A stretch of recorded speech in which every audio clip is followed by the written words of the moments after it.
पहली फतह। सुबह की नमाज के बाद दमिश्क के लोग बाज़ारों और मकानों की छतों पर खड़े मोहम्मद बिन कासिम की फ़ौज का जुलूस देख रहे थे। दुनिया की तारीख़ में ये पहला वाक़या था कि फ़ौज की क़यादत एक 17 साला नौजवान के सुपुर्द थी। दमिश्क से लेकर बसरा तक रास्ते के हर शहर और बस्ती से कई कमसिन लड़के, नौजवान और बूढ़े इस फ़ौज में शामिल हुए।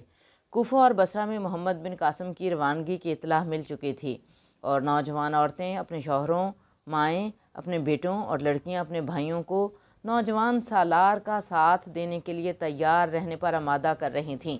गयूर कौम एक बेकस बेटी की फरियाद बसरा और कूफा के हर घर में पहुंच चुकी थी। बसरे की औरतों में ज़ुबैदा की तबलीग के बायस ये जज्बा पैदा हो चुका था कि नाहीद का मसला कौम की हर बहू बेटी का मसला है। नौजवान लड़कियां मुख्तलिफ महलों और कूचों से ज़ुबैदा के घर आतीं और इसकी तकारीर से एक नया जज्बा लेकर वापस जातीं।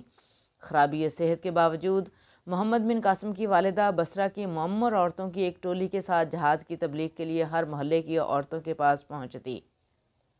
ज़ुबैदा ने चंद नए सिपाहियों को घोड़े और असलहा जात बहम पहुँचाने के लिए अपने तमाम ज़ेवरात बेच डाले। बसरा के तमाम अमीर व गरीब घरानों की लड़कियों ने इसकी तकलीद की और मुजाहिदीन की अयानत के लिए बसरा के बैतुल-माल को चंद दिनों में सोने और चांदी से भर दिया। इराक़ के दूसरे शहरों की ख़वातीन ने इस कार खैर में बसरा की औरतों से पीछे रहना गवारा न किया और वहाँ भी लाखों रुपये जमा हो गए। मोहम्मद बिन कासिम ने बसरा में 3 दिन क़याम किया। उसकी आमद से पहले बसरा में हिजाज बिन यूसुफ के पास मकरान के गवर्नर मोहम्मद बिन हारून का ये पैगाम पहुंच चुका था कि उबैदुल्लाह की क़यादत में 20 आदमियों का जो वफ़द देबल भेजा गया था उसमें से सिर्फ 2 नौजवान जान बचाकर मकरान पहुंचने में कामयाब हुए हैं। बाकी तमाम देबल के गवर्नर ने कत्ल कर दिए हैं। इस खबर ने बसरा के अवाम में इंतकाम की सुलगती हुई आग पर तेल का काम किया। दमिश्क से रवानगी के वक्त मोहम्मद बिन कासिम की फ़ौज की तादाद कुल 5000 थी, लेकिन जब वो बसरा से रवाना हुआ तो उसके लश्कर की मजमूई तादाद 12000 थी, जिनमें से 6000 सिपाही घुड़सवार थे, 3000 पैदल और 3000 सामाने रसद के ऊँटों के साथ थे।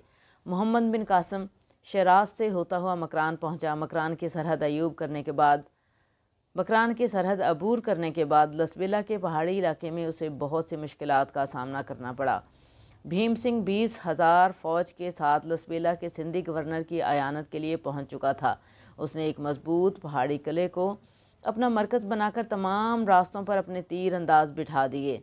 अपने बाप की मुखालफत के बावजूद वो राजा को इस बात का यकीन दिला चुका था कि उसके 20,000 सिपाही 12,000 मुसलमानों को लसबेला से आगे नहीं बढ़ने देंगे। मुसलमानों के पहाड़ी इलाके में दाखिल होते ही भीम सिंह के सिपाहियों ने इक्का दुक्का हमले शुरू कर दिए। 30-40 सिपाहियों का गिरोह अचानक किसी टीले या पहाड़ी की चोटी पर नमूदार होता और आन की आन में मोहम्मद बिन कासिम की फ़ौज के किसी हिस्से पर तीर और पत्थर बरसाकर गायब हो जाता। घोड़ों के सवार इधर उधर हटकर अपना बचाव कर लेते, लेकिन शुतर सवार दस्तों के लिए ये हमले बड़ी हद तक परेशान कुन साबित हुए। बाज़-औक़ात बदकर इधर उधर भागने वाले ऊँटों को मुनज़्ज़म करना हमला करने वालों के ताक़ुब से ज़्यादा मुश्किल हो जाता। मोहम्मद बिन कासिम ने यह देखकर हरावल के प्यादा दस्तों की तादाद में इजाफ़ा कर दिया, लेकिन हमला आवरों की एक जमात आगे से कतरा कर भागती और दूसरी जमात पीछे से हमला कर देती। एक गिरोह किसी टीले पर चढ़कर लश्कर के दाएं बाजू को अपनी तरफ मतवज्जे करता और दूसरा बाएं बाजू पर हमला कर देता। जूं जूं मोहम्मद बिन कासिम की फ़ौज आगे बढ़ती गई, न हमलों की शिद्दत में इजाफ़ा होता गया। रात के वक्त पड़ाव डालने के बाद शब खून के डर से कम 1/4 फ़ौज को आसपास के टीलों पर काबिज़ होकर पहरा देना पड़ता। एक शाम मोहम्मद बिन कासिम के एक जासूस ने इत्तला की कि शुमाल की तरफ 20 कोस के फासला पर एक मजबूत किला इस लश्कर का मुस्तकर है, यानी ठिकाना है उसका। मोहम्मद बिन कासिम ने अपने तजर्बाकार सलारों की एक मजलिस से शुरा बुलाई।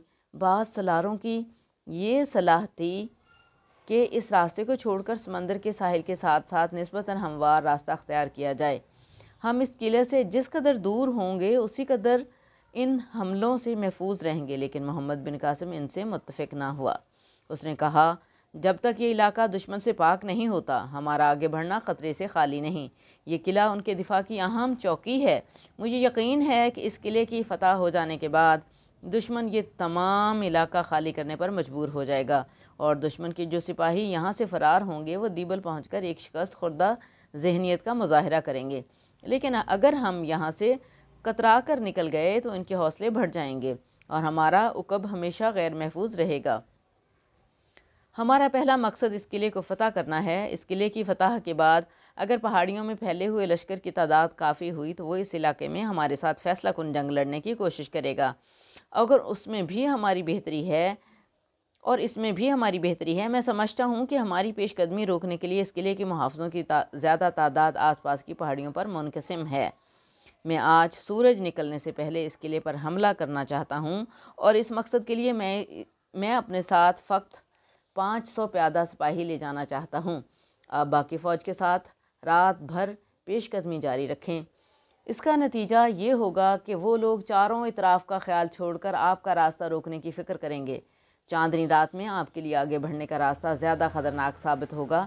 अगर सुबह तक आपको किला फ़तह हो जाने की खबर पहुँच जाए तो आप पेशकदमी रोक कर मेरे हकाम का इंतज़ार करें। अगर किला फ़तह हो जाने के बाद दुश्मन ने किसी जगह मुनज़्ज़म होकर मुकाबले की हिम्मत की तो मैं किले की हिफाजत के लिए चंद आदमी छोड़कर आपके साथ आ मिलूँगा और अगर उन्होंने किले को दोबारा फ़तह करना चाहा तो आप वहाँ पहुँच जाएँ। एक बूढ़े सालार ने कहा, मुझे यकीन है कि इंशाअल्लाह आपकी कोई तदबीर गलत ना होगी, लेकिन सिपा सालार का फ़ौज के साथ रहना ही मुनासिब है। सिपा सालार की जान बहुत कीमती होती है, वो फ़ौज का आखिरी सहारा होता है। अगर इस ख़तरनाक मुहिम में आपको कोई हादसा पेश आ गया तो मोहम्मद बिन कासिम ने जवाब दिया, कादसिया की जंग में ईरानियों को अपने ज़बरदस्त लश्कर के बावजूद इसलिए शिकस्त हुई कि उन्होंने अपनी ताकत से ज़्यादा रुस्तम की शख्सियत से उम्मीदें वाबस्ता कीं। रुस्तम मारा गया तो वो मुसलमानों की मुट्ठी भर जमात के मुकाबले से भाग निकले, लेकिन इसके बरक्स मुसलमानों के सिपा सालार साद बिन वकास रज़ियल्लाहु अन्हा घोड़े पर चढ़ने के काबिल न थे और उन्हें मैदान से अलग एक तरफ बैठना पड़ा। लेकिन मुसलमानों के खुद एतमादी का ये आलम था कि इन्हें अपने सिपा सालार की अदम मौजूदगी का एहसास तक भी न था। हमारी तारीख़ में आपको कोई ऐसा वाक़या नहीं मिलेगा जब सालार की शहादत से बददिल होकर मुजाहिदों ने हथियार डाल दिए हों। हम बादशाहों और सालारों के लिए नहीं लड़ते, हम खुदा के लिए लड़ते हैं। बादशाहों और सालारों पर भरोसा करने वाले उनकी मौत के बाद मायूस हो सकते हैं, लेकिन हमारा खुदा हर वक्त मौजूद है। कुरान में हमारे लिए इसके अहकाम मौजूद हैं। मैं दुआ करता हूँ कि खुदा मुझे कौम के लिए रुस्तम न बनाए, बल्कि मुझे मसना रज़ियल्लाहु अन्हु बनने की तौफ़ीक दे, जिसकी शहादत ने हर मुसलमान को जज्बा शहादत से सरशार कर दिया था। मेरे लिए इस सिपा सालार की जान की कोई कीमत नहीं जो उसे अपने सिपाहियों की तलवारों के पहरे में छुपा कर रखता है और अपने बहादुरों को जान की बाजी लगाने की बजाय जान बचाने की तरगीब देता है। अगर इस किले को फ़तह करना इस कदर अहम ना होता तो मैं ये मुहिम शायद किसी और के सुपुर्द कर देता, लेकिन इस मुहिम का ख़तरा और इसकी अहमियत दोनों इस बात के मुतकाज़ी हैं कि मैं ख़ुद उसकी रहनुमाई करूं। ज़ुबैर ने कहा, मैं आपके साथ चलना चाहता हूं। मोहम्मद बिन कासिम ने जवाब दिया, नहीं, मैं एक किला फ़तह करने के लिए 2 दिमागों की ज़रूरत नहीं समझता। मेरी गैर हाज़िरी में तुम्हारा फ़ौज के साथ रहना ज़रूरी है। मैं अपनी जगह मोहम्मद बिन हारून को मुकर्रर करता हूँ और तुम उसके नाइब हो।